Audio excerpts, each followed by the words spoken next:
श्रीमती आरती देवी जी का आवाज के।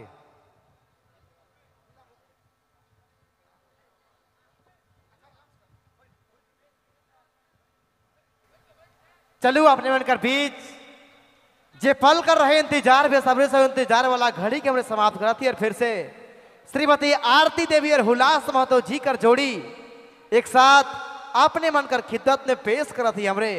फिर से एंजॉय करते रहो, झूमते और नाचते रहो, आज का कार्यक्रम की यादगार पल बनाते रहो।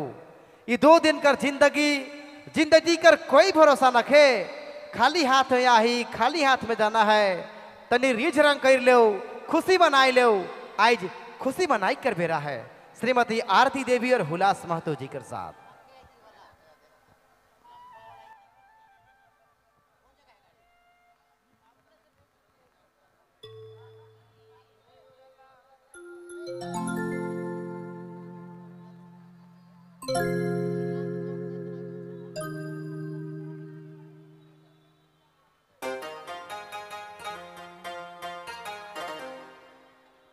हेलो हेलो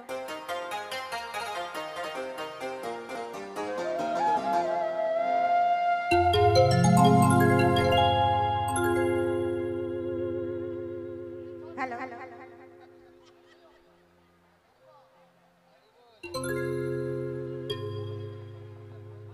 इटेरी भाहुआ गाछ झमारा डारे टिपकी टिपकी गिरे रे हरे टिपकी टिपकी गिरे रे।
बबलू मोबाइल बैठवा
बबलू मोबाइल